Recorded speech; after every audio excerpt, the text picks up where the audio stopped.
messieurs, pour ce nouveau numéro de votre magazine Femmes. Femmes, aujourd'hui, reçoit pour vous une jeune dame, Ange Kassongo Adiye. Elle est journaliste, elle est également auteure. Ainsi, nous allons ensemble découvrir ces autres facettes au cours de cette émission. Madame, Messieurs, bienvenue à vous, bienvenue également à notre invité du jour. Merci Feza. Alors, je le disais tout à l'heure, vous êtes licenciée à l'IFASIC, vous êtes également détentrice d'un diplôme de master à l'école de journalisme de Lille, auteur aujourd'hui. Est-ce que vous êtes satisfaite de tous ces titres ? Plutôt satisfaite des efforts que j'ai fournis, oui, pour être formée et être prête à affronter la vie professionnelle que j'affronte déjà depuis quelques années, mais en parallèle avec mes études. Vraiment, depuis quelques années, on a l'habitude de vous lire, surtout à travers les réseaux sociaux. Vous avez depuis un temps décidé de cocher quelques mots sur un livre, on va y revenir. Mais votre histoire avec les lettres, ça date de quand? Votre passion dans l'écriture, on sent quand même que vous êtes pointu, très détaillé avec des mots précis, surtout quand vous relatez. Ça date de quand? Alors, mon histoire avec les lettres, je pense, ça date des années où j'ai choisi de faire les études littéraires, l'option littéraire en troisième. Mais je pense que ça vient de mon père qui a fait des études. Il est licencié en philosophie et lettres. Et je pense que toute petite déjà, en le voyant lire et écouter la radio, parce qu'il n'y a personne dans ma famille qui a fait le journalisme, mais je pense que ça a été influencé par mon père. Mais ça a été poussé davantage lorsque je suis allée faire mes études en France.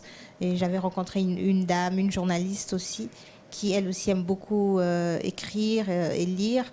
Et elle a pu pousser la porte que mon père avait légèrement ouverte quand j'étais gamine. Laquelle? La porte de la lecture et de l'écriture. Ah, ok. Oui. On le sent toujours en vous, mais c'est quand même une particularité parce que les tendances nous démontrent que les femmes sont plus à la télévision, les femmes sont plus sur ce qui est visible. Il y a moins des femmes qui sont dans la presse écrite.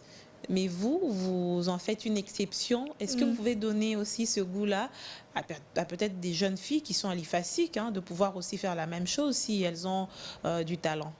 Exactement. C'est vrai qu'on trouve beaucoup de journalistes femmes à la télé, comme presse écrite. Et moi, depuis que j'étais à l'IFASIC, je pense que j'avais pris goût à la presse écrite parce que j'ai fait l'option presse écrite à l'IFASIC. Mais c'est parce que je trouve que dans l'écriture, on a plus de temps de raconter les choses. Okay. On a le temps de s'attarder sur les détails. Et moi, j'aime les détails. Et je pense que non seulement ça peut être une passion innée pour une personne, mais ça peut aussi se travailler. Les parents, les jeunes filles, je pense que l'on doit essayer de pousser nos jeunes sœurs qui sont encore à l'école de s'intéresser plutôt à l'écriture. Pas que je déteste la télé, mais je suis un peu impressionnée. Moi, les caméras, ça me fait un peu peur. Ah, on n'a pas l'impression que vous avez peur aujourd'hui. Ah bon? Ça coule à flot. Déjà on a vu que vous êtes passé sur beaucoup de médias et que ça s'est bien passé, donc vous en avez l'habitude. Merci. Alors, après les lettres de Kinshasa, vous avez décidé de parler des femmes des Pakadjouma. Les femmes des Pakadjouma, c'est ce livre qui est sur le marché. On en parle un peu partout ici à Kinshasa. Pourquoi avoir choisi ce titre ou cette thématique? Pourquoi les femmes de Pakadjouma? Parce que, en tant que Kinoise, je sais ce que c'est que la réputation de ce quartier. Et en tant que Kinoise, et en tant que journaliste, je m'intéresse aux questions socio-politiques. Alors, je voulais un peu respirer, je ne voulais pas faire que traiter des questions politiques. On va peut-être en parler. Mais et c'est à ce moment-là qu'en 2017, j'avais posté une photo sur Facebook. Une photo, tout est parti de cette photo en fait. Une photo où je me suis posée devant Pakadjouma, l'entrée de Pakadjouma. Et j'ai écrit Nakei Pakadjouma. Donc je vais à Pakadjouma. Okay. Et il y avait une centaine de commentaires des différents internautes qui réagissaient, mais ça tournait toujours autour de la prostitution et des femmes. Ce qui n'est pas faux. Ce qui n'est pas faux, mais ce qui n'est pas exclusivement vrai aussi. Donc, en voyant ça, j'avais compris que je n'étais pas la seule à être intriguée par ce quartier et que beaucoup de Kinois s'est posé des questions, mais qui avaient aussi des a priori. En fait, en tant que journaliste, je m'étais juste dit, bon, j'ai le sujet qu'il faut en fait. Les gens se posent des questions et moi je peux partir à Pacadjouma et raconter aux gens ce qui s'y passe réellement au lieu de s'arrêter aux a priori ou aux clichés sur Hormis la sur prostitution, Pacadjouma. qu'est-ce qu'il y a à Pacadjouma que vous avez découvert et que vous avez mis dans ce livre? Alors dans ce livre, il n'y a pas que la prostitution. Dans ce livre, c'est surtout l'objectif, c'est vraiment de casser les clichés qu'on a sur Pacadjouma. C'est pas de- facile, hein? C'est vrai que ce n'est pas facile, oui. Mais c'est ça l'objectif. Je pense que c'est un pas que j'ai fait et j'espère que d'autres pas vont suivre aussi pour dire que à Pacadjouma, je n'ai pas rencontré que les prostituées. Dans mon livre, effectivement, il y a des témoignages des prostituées, les anciennes et celles qui Qui assument. continue, oui, oui. Et qui assument. Mais j'ai rencontré des étudiantes. Ça, je m'y attendais pas en y Elle allant. quitte ce quartier-là pour aller à l'université. Oui. Et j'ai rencontré des étudiantes. J'ai rencontré une maman maraîchère, d'ailleurs, qui a vécu pendant longtemps à Pacadjouma et qui maintenant a décidé de rentrer à l'Équateur parce que son mari a vieilli et qu'elle aussi, elle va arrêter de faire l'agriculture. Et j'ai rencontré de jeunes femmes qui vendent du pain, qui essayent de s'en sortir. J'ai rencontré de jeunes femmes qui essayent de monter un petit salon de coiffure, là, à Pacadjouma. Donc ça veut dire qu'en y allant, c'est vrai que j'étais un peu influencée par les commentaires que j'avais lus, mais je ne voulais pas avoir des a priori. Je voulais vraiment y aller et connaître Passer du l'histoire doigt à la du quartier. réalité, tout à Voilà, fait. Mhm. voilà. Rencontrer le chef du quartier, par exemple, que j'ai pu rencontrer, qui m'a relaté aussi l'histoire du quartier. Et c'est tout ça pour moi qui est important À d'en parler. Pacadjouma, il n'y a pas que la prostitution, il y a aussi les songi-songi, j'ai vu. Oui, c'est l'un des chapitres de mon livre, Oui. Songi Songi à Pacadjouma, parce que j'y allais de temps en temps avec les membres d'une association, mais ces jours-là, j'étais seule et je voulais aller vraiment en mode incognito. Et j'ai pu parler avec les hommes de Pacadjouma. En fait, le chapitre Songi Songi à Pacadjouma, ce sont les hommes qui parlent des femmes. Ok. Et il y a des hommes qui me relatent comment certaines femmes, prostituées avant, mais qui se marient, mais qui créent un sorte de contrat avec leur mari, de manière à ce qu'elles continuent à être prostituées, mais que dans la soirée, à une certaine heure, le mari sait qu'à ce moment-ci, ma femme n'a plus personne à la maison, je peux rentrer. Mais ce sont des avis, hein, c'est ça la rumeur, les songi à Pacadjouma. Je pensais que c'était important de mettre dans le livre pour avoir aussi la perception des hommes aussi Ok. sur les femmes de Écrire Pacadjouma. sur Pacadjouma, c'est bien, mais qu'est-ce que vous attendez justement après que les gens aient palpé du doigt aussi cette réalité que vous décrivez dans ce livre? Vous attendez à quoi? Écrire sur les femmes, sur les femmes de Pacadjouma, je m'attends à ce que les gens disent Pacadjouma, ce n'est pas seulement le fief des prostituées. Je me mets dans la peau de cette étudiante que j'ai rencontrée. Elle est étudiante en droit et qui me disait je n'avais même pas besoin de réfléchir quand j'ai choisi de faire le droit parce qu'il n'y a qu'à voir où l'on vit, comment l'on vit pour comprendre qu'on a on a besoin des gens qui parlent pour nous, qui portent notre voix. Et cette phrase-là m'avait beaucoup touchée. Je me suis dit, elle disait aussi, je ne peux pas dire aux amis à la fac que C'est ce que je j'allais vous vis à poser comme question. Pacadjouma. Est-ce qu'elle est fière de dire qu'elle habite Pacadjouma? Non, pas du tout. Elle n'est pas fière parce que pour les gens, Pacadjouma, c'est la prostitution. Et quel est le regard des hommes, des garçons sur moi? Et pour moi, ce livre, c'est déjà faire un pas pour dire aux gens que Pacadjouma, ce n'est pas que la prostitution. Que les habitants de Pacadjouma sont avant tout les Quinois et les Quinoises qui veulent être vus comme étant Quinois et pas que Pacadjouma, comme si c'était un monde à part, hein, comme si c'était pas Kinshasa. Non. C'est vraiment casser aussi les clichés. Que l'on apprenne, par exemple, qu'il y a des étudiants à Pacadjouma, il y a des familles à Pacadjouma, il y a des maisons modernes à Pacadjouma. Ça, pour les gens, je pense que c'est nouveau. Mais à la fois, c'est intéressant pour moi, en tant que journaliste qui s'intéresse aux questions de société, non seulement de me faire plaisir avec les mots, de partager les mots, mais aussi de participer à cette construction positive d'un quartier qui Oui, est un il ne peu... suffit pas seulement de le dire Ange, mais il faudrait que des actions soient posées justement pour que cette image soit redorée. Si aujourd'hui rien n'est fait, au-delà de ce que vous avez écrit ou décrit, je crois que l'image restera ancrée à jamais dans la tête de la population que Pacadjouma, c'est le fief de la prostitution. Il faudrait changer la donne, c'est-à-dire que est-ce qu'il y a des actions ou des ONG avec lesquelles vous pouvez travailler pour que la réalité soit perçue autrement? Par exemple, moi, je suis allée à Pacadjouma à travers une association, les Ailes du Cœur, que j'avais contactée parce que l'on disait aussi que c'était très dangereux d'aller à Pacadjouma Seul, oui. seul. Donc, j'ai dû passer par une association. J'ai dû avoir des autorisations du service de renseignement. Et à partir de cette association, parce que cette association organise des formations avec les jeunes filles. Par exemple, quelques jours avant mon arrivée, ils avaient organisé une formation sur comment porter plainte en cas de viol. Ok. Et il y a des associations qui viennent en aide aussi pour expliquer à la jeune fille, parce qu'il y a beaucoup de jeunes filles qui sont mères là-bas. Alors pour expliquer les contraceptions, hein, les méthodes de contraception aux jeunes filles. Donc, il y a différentes associations qui s'intéressent déjà à la situation des femmes, mais aussi des enfants, il faut le dire, à Pacadjouma. Ok. Et comment, justement, en faisant votre analyse, qu'est-ce qui est à la base de cette prostitution qui, au fil des ans, reste toute une réputation de tout un quartier, hein? Oui. C'est quoi, la pauvreté? Il y a la pauvreté, déjà. La pauvreté, et quand tu dis il faut des actions, justement, on ne peut pas vaincre seul la pauvreté. Et aussi, je sais que pour vaincre la pauvreté, on n'a pas seulement besoin de poser des gestes de charité, mais des actes de justice, parce que tout le monde a droit à vivre en paix ou sans être vraiment dans la précarité. Pour revenir à ta question, je pense que, et ça j'en ai parlé avec le chef du quartier d'ailleurs, il y a l'exode rural qui n'est pas très bien géré. Oui. La mégestion de l'exode rural. Il y a aussi les expulsés des Brazzaville, de l'opération Batabakolo, qui se sont retrouvés à Pacadjouma. Oui, j'en ai rencontré aussi des jeunes filles.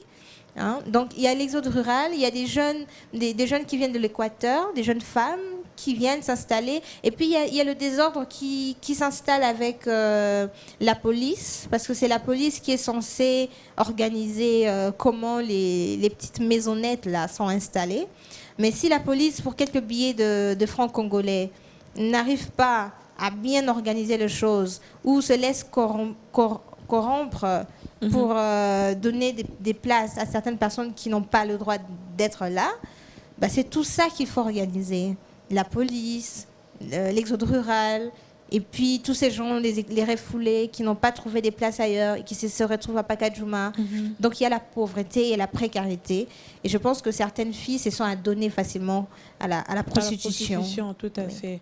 Et dans tout ça, il y a le rôle de la femme qui a toujours été mise en exergue, justement, par rapport à l'éducation.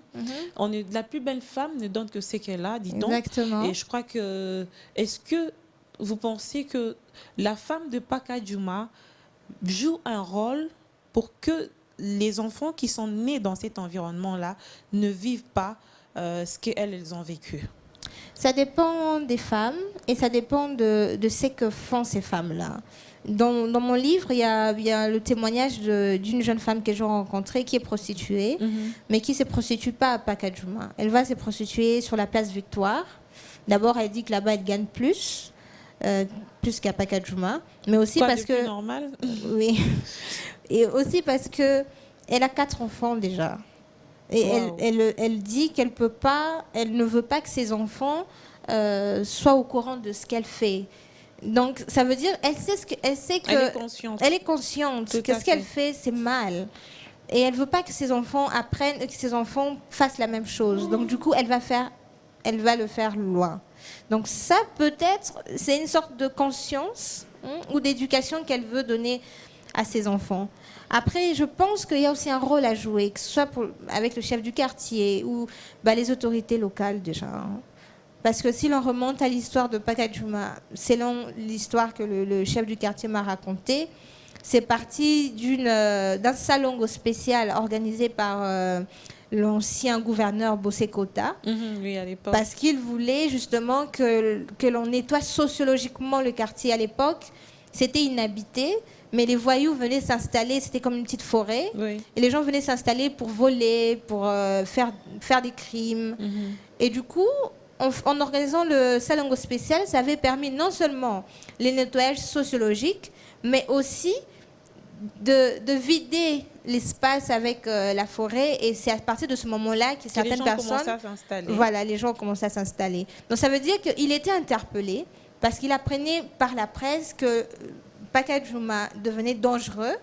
Et pour soigner son image, il s'est dit non, je dois essayer d'initier des choses pour que ça change.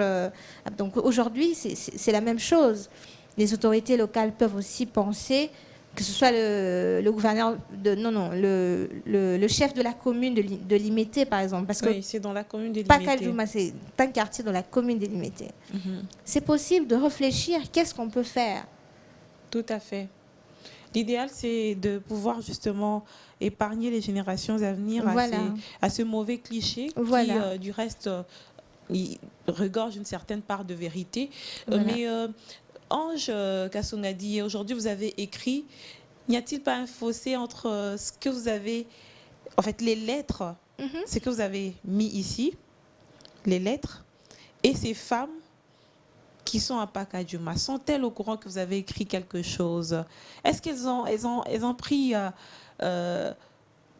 l'initiative, ou est-ce que vous-même avez pris l'initiative d'aller vers elles? Voilà les résultats de toutes mes venues ici, ce que j'ai pu produire. Est-ce elles sont fières, en fait, qu'on parle d'elles dans ce sens? Je suis allée rencontrer le chef du quartier, Pacajuma, qui m'avait reçu donc l'année dernière. Oui. Et une infirmière qui m'avait servi de guide, disons, de point focal pour rencontrer toutes ces jeunes femmes. Je leur ai présenté le livre. J'étais contente et assez honorée de voir le chef du quartier présent, donc disons son adjoint, présent lors du vernissage du livre à l'IFASIC. Oui. Ça m'avait beaucoup encouragée parce que c'était pour moi important qu'au-delà de ma démarche, l'année dernière quand j'allais à Pacajuma, elles étaient méfiantes, mais aussi le chef du quartier. Mais ce qui rassurait, c'est que déjà, je n'avais pas de caméra, je n'avais pas d'appareil photo. Et aussi parce que j'avais expliqué mon projet. Et je suis satisfaite parce qu'eux aussi, ils ont compris que je n'ai pas menti par rapport à ce que je voulais faire. Ma démarche, c'était vraiment de parler de la perception des habitants de Pacajuma sur leur bidonville, pour casser les clichés de la perception des Quinois sur Pacajuma. Ah oui, en parlant justement de cette perception, vous êtes partie aussi d'une histoire d'Ophélie qui vit à Lille, c'est ça? Oui. Mais née à Pacajuma. Oui. Ça veut dire qu'à Pacajuma, il n'y a pas que des prostituées, il n'y a pas que ce qui est négativement perçu par nous qui vivons en dehors de Pacajuma. Est-ce qu'elle-même, Ophélie, se sent fière d'appartenir à cette petite communauté? Alors, je ne sais pas si vous allez être déçus, mais Ophélie, c'est un personnage fictif que j'ai créé parce que ma démarche était journalistique à la base. Mais après avoir discuté avec les gens à Pacajuma, je voulais protéger mes sources. Je ne voulais pas citer des noms. Je voulais pas... Mais y a-t-il pas un personnage qui ressemble réellement à Ophélie dans ce quartier? Non, il n'y a pas de personnage qui ressemble à Ophélie. Quoi de plus normal qu'on puisse vous coller ce personnage? Je pense. Je pense que c'est normal que l'on confonde Ophélie et moi. Mais c'est vrai qu'il y a des ressemblances. Parce que j'étais à Lille, je suis venue à Paca. Et à la base, le livre était écrit en mode jeu. C'était moi qui racontais. Et puis, je me suis dit, bon, je veux protéger certaines personnes qui ont osé me dire, par exemple, des vérités sur l'implication, par exemple, de la police sur les vols. Et donc, j'ai créé Ophélie. Une journaliste ne brûle pas ses sources. Voilà, j'ai créé Ophélie pour avoir plus de liberté, de les raconter et de dire ce que l'on m'avait dit. Donc c'est Ophélie qui rencontre ces jeunes femmes, mais Ophélie, ce n'est pas moi. Ophélie, c'est un personnage que j'ai créé, ça m'a permis d'aborder différents sujets avec Ophélie. Oui. Et ça a marché, le personnage a bien incarné son rôle. Tout ça nous pousse un peu à parler de la jeune fille. En tant que journaliste, c'est vrai que vous êtes dans le socio-politique, mais la femme aujourd'hui rencontre beaucoup de difficultés liées justement à ce mauvais cliché qu'on lui donne, qu'on lui colle. Alors que ce n'est pas ça réellement sa vie, ce n'est pas ça réellement ses ambitions, ce n'est pas ça réellement ce qu'elle veut d'elle-même. En tant que journaliste, en tant qu'étudiante, ancienne étudiante de l'IFASIC, qu'est-ce que vous attendez réellement d'abord de la femme elle-même congolaise par rapport à son image? L'image de la femme s'est construite par elle-même d'abord.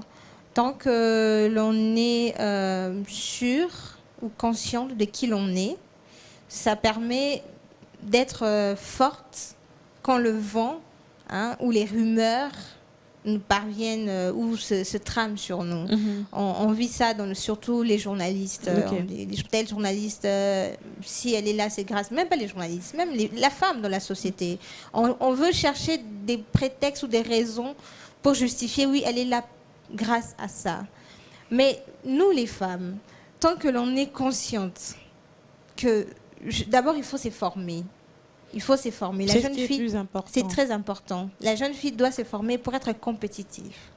La jeune fille doit se former pour ne pas être complexée dans les milieux professionnels devant un homme, une femme et un homme, c'est pareil. On ne forme pas une femme, on forme des journalistes, on forme des professionnels. Donc, la femme doit se former pour avoir des outils, pour mieux se défendre dans la société. Parce qu'il y a beaucoup de défis à relever, non seulement en tant qu'être humain, mais surtout en tant que femme. Et c'est grâce à la formation et aussi c'est forger une certaine personnalité pour que l'on soit respecté. Et je pense qu'à travers ça, la femme peut aller au-delà et surtout être à la hauteur, quelles que soient les flèches, des rumeurs ou des flèches, de tout ce qui peut essayer d'être présenté comme des pots, des bananes sur notre route professionnelle. Tout à fait. Et c'est un grand défi pour nous en tant que femmes de pouvoir nous mettre justement au même diapason que les hommes, parce que les hommes, ils sont déjà très avancés. Ils se forment, ils évoluent normalement, pas très en solo comme nous. Par contre, les femmes, on dit toujours qu'entre nous, par moments, ça ne marche pas. Ange a écrit un livre, dis donc, c'est quoi ça? Qu'est-ce qu'elle a mis encore dedans? Je ne pense pas qu'elle soit à la hauteur. On se critique un peu beaucoup entre nous, les femmes, alors que les hommes, ils sont là à réfléchir pour donner un peu plus.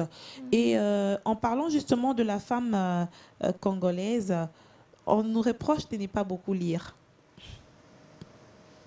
Est-ce que vous avez la même appréhension? Non, je n'ai jamais d'appréhension par rapport à la femme. Parce que pour moi, la femme et l'homme, c'est pareil professionnellement. À part dans les ménages. Les ménages, c'est l'homme qui est le chef. Mais comme ça, dans la société, non. Je trouve que les femmes, elles lisent autant, elles sont instruites, surtout au Congo, à Kinshasa. Je trouve qu'il y a beaucoup de femmes qui sont instruites, beaucoup de femmes qui aujourd'hui occupent des postes de décision. C'est une fierté. Les consommateurs de packaging, on va faire un petit exercice.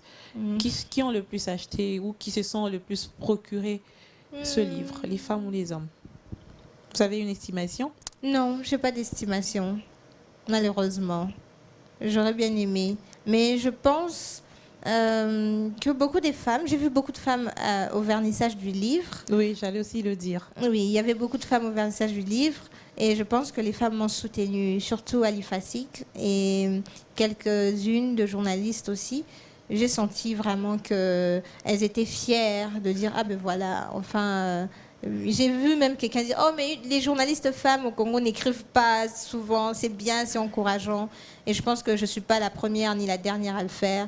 J'encourage vraiment J'ai parlé aux étudiantes, je vous encourage à écrire et je suis disponible pour celles qui voudront qu'on emprunte ensemble ce chemin. Un accompagnement, un mentorat ou un coaching? Pas un mentorat, pas un coaching, mais des conseils, pourquoi pas. Ok. Oui. Vous-même, vous avez des repères par rapport à ce que vous faites aujourd'hui? Ça nous manque aussi par moments. Des gens qui vous inspirent le plus, des gens qui vous motivent, des gens qui vous servent des modèles. Vous en avez? Je disais au début, je parlais d'une dame qui a poussé les portes de l'écriture que mon père avait légèrement ouvert quand j'étais petite. C'est Ariane Poissonnier, c'est une journaliste française qui est à Paris et qui, pour moi, c'est mon mentor dans ce métier. C'est vrai que quand j'étais petite, je voyais les grandes dames, nos aînés à la télé.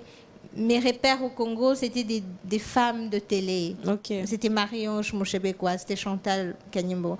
Mais je n'ai pas fait la télé. J'appréciais leur travail. Mais moi, j'ai fait le choix de faire la presse écrite. Mais ce qui est bien avec mon mentor, celle qui pour moi et me soutient depuis que je suis journaliste, qui me donne des conseils, qui m'offre des livres, qui me corrige, qui suit de près tout ce que je fais, c'est que elle aime lire. Elle a aussi déjà écrit un livre, donc voilà. Il vous est arrivé à un certain moment de vous décourager, de vous dire mais ben là je suis fatiguée, j'arrête, je ne vais plus écrire, c'est difficile, c'est compliqué? Bien sûr. Et qu'est-ce qui vous a reboosté? La détermination. La détermination, et j'avais tellement hâte de réaliser ce projet et j'étais restée déterminée. Mais je ne l'ai pas écrit en 2-3 mois, non. Non. J'étais à Pacajuma entre mars et mai 2018 et le livre a été publié en avril 2019, donc presque un an. Donc voilà. Le prochain titre? Le prochain titre? Oui, on peut déjà le connaître si il est en vue. Si la maison d'édition ne change pas, ça sera sur la campagne électorale sur les réseaux sociaux. Ah, vous revenez sur la politique? Oui, je vais quand même revenir. Vous revenez sur la politique parce que vous aimez la politique, parce que ça vous intéresse. Pourquoi? Parce qu'il faut s'intéresser à la politique, sinon de toutes les façons, elle s'occupera de nous, sinon on ne s'intéresse pas. En tant que journaliste, les questions de société m'intéressent, mais aussi et surtout la politique. On a senti quand même qu'il y a eu une donne particulière pour ces élections avec les réseaux sociaux. Oui. Ce n'était pas aisé pour les politiciens également, ni pour nous les consommateurs. Oui. Et encore moins les journalistes qui utilisent aussi les réseaux sociaux pour communiquer. Vous allez revenir sur tout ça? Je vais revenir sur ça. Je vais revenir de la manière dont les politiques ont communiqué sur les réseaux sociaux pendant la campagne électorale et quelques-uns de leurs proches aussi.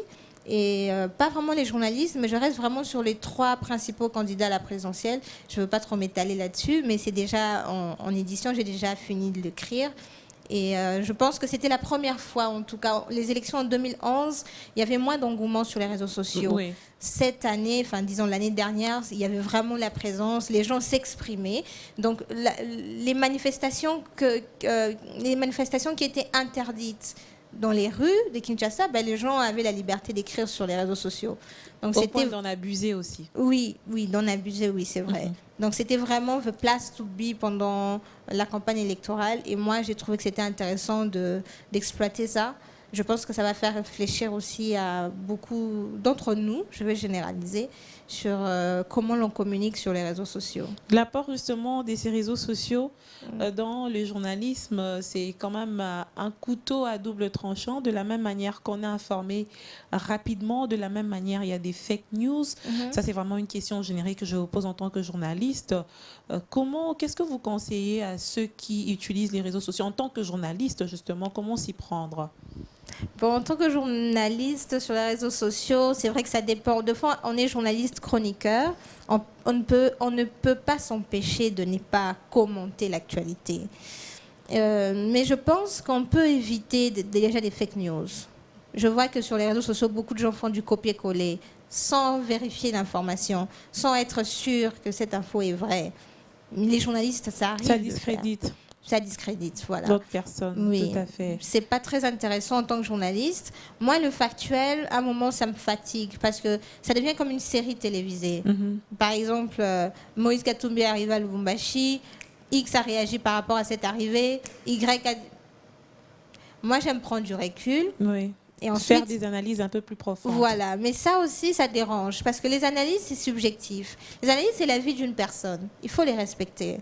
Mais en tant que journaliste, presse écrite, il y a par exemple les éditos. Là, s'engage toute la rédaction. Mais en dehors des éditos, il y a les chroniqueurs qui aiment écrire, qui aiment analyser. Et donc, je pense qu'il y a ce respect-là d'abord, des avis des uns et des autres. Mais en tant que journaliste, si l'on choisit soit de rester sur le factuel, que l'on soit sûr de ce que l'on communique. Tout simplement. L'émission tend vers sa fin. Je crois qu'on aura peut-être l'occasion de parler d'autres choses prochainement. Pourquoi pas de votre prochain ouvrage.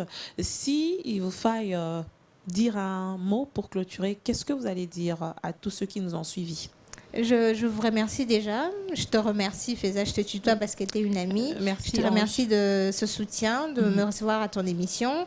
Et j'encourage toutes les femmes Et les femmes journalistes en particulier, de s'adonner à l'écriture, d'écrire, de partager des expériences, des reportages. Pourquoi pas carnet de voyage, des différents reportages qu'on a eu à effectuer. Pourquoi pas raconter comment on a vécu la campagne électorale. Se réunir par exemple à 5 en se disant bon, on est 5 journalistes dames, on va raconter comment on a vécu la campagne électorale. Ces genres de projets, ça va être très intéressant. Et je pense que... J'allais te poser la question comme un internaute. Ange Kassongwadi, comment on écrit un livre? Ça serait facile, on allait déjà écrire Oui. nous toutes. Hein. Oui. Ça serait facile, on l'aurait déjà fait. C'est pas aisé facile. pour tout le monde d'écrire. Peut-être de raconter, oui, quelqu'un d'autre écrit. Ça aussi, on n'a pas ces genres de personnes ici. Quelqu'un raconte et une autre personne écrit, alors que sous d'autres cieux, ça arrive. Oui, moi, je peux raconter ma vie et comme vous avez la facilité d'écrire, vous écrivez. Quand tu seras prête, je suis disponible. Comme ça, on fera un livre entretien. Il n'y a pas de souci. Merci beaucoup, Ange, d'avoir répondu à nos questions. Le livre, pour ceux qui veulent lire, découvrir Paka Djouma sous sa réelle facette, où est-ce qu'ils peuvent s'en procurer? Alors, le livre était disponible jusque-là sur Rotana, Kin Plaza. Il y a une petite librairie, Rotana, aussi à l'hôtel du Fleuve. Sauf que le stock est fini. Et donc, je dois rentrer et ensuite envoyer d'autres stocks. Mais sur Amazon aussi? Sur Amazon, il y en a, oui. En ligne, vous pouvez trouver Les femmes de Paka Djouma. C'est un récit de Ange Kassongo. Alors, n'hésitez pas de le lire. Il est intéressant. Vous êtes à Kinshasa, mais vous ne savez pas réellement ce qui se passe à Paka Djouma. Ange Kassongo a pu raconter la vraie vie des femmes de Paka Djouma dans ce livre de 107 pages, hein, si je ne me trompe. Oui, je pense autour de 107. 107 pages, oui. Alors, mesdames, messieurs, n'hésitez pas de le lire pour vous permettre justement d'avoir une bonne image de ce quartier chaud de Kinshasa. Merci à vous de nous avoir suivis. Merci à Ange. Merci Faiza. À très bientôt. Merci.